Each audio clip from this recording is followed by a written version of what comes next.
stáisiún radio pobail Raidió Fáilte a taloníthe a grílar na Catherine Gaeilge in Feirste.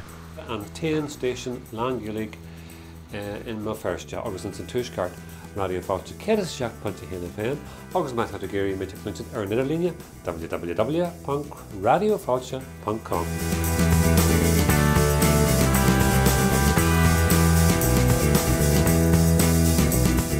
Crealú ceithre uair fiche sa lá, na stáisiún pobail muid céilíonn sin gur creaaltarí Jonacha muid atá gin an seo agus tagann duine tríonar daobh, tagann duine isteach deanna seóna agus caiimé rá go ndeanna seóna de ard caiideanna amach.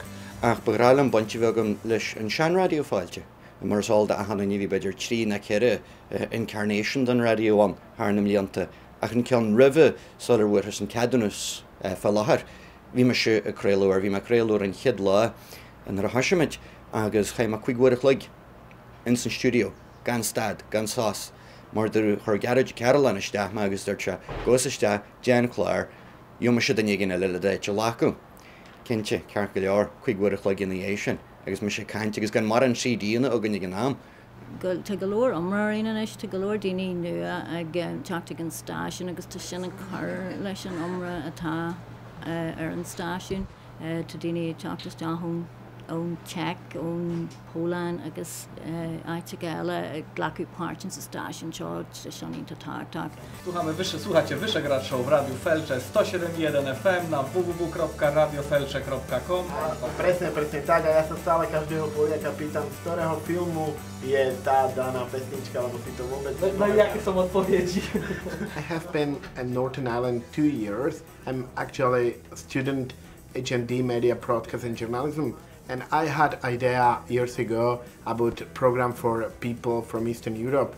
And I met Fergus, station manager from here.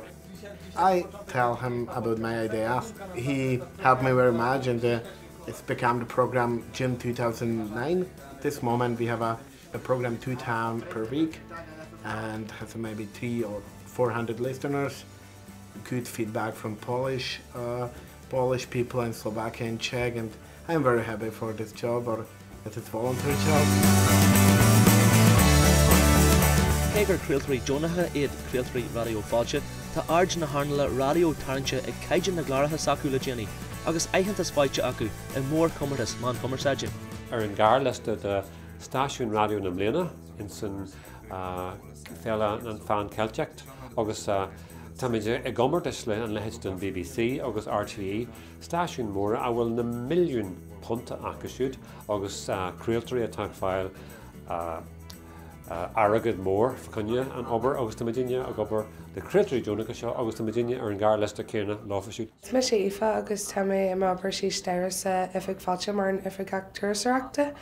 Agus gach seachtain segam suas ag Raidió Fáilte agus stanam show le Glenn Phelps ó Fáilte Feirste hir an clár thuirseachta faoine imachtaí le bhfuil eile mBéal Feirste in mBéal Feirste. Ach ní imal Feirste a bhain atá Raidió Fáilte dírithe nó tá fís ag an stáisiún leach nó amach agus freastal leanú ar lucht éisteachta níos leithne.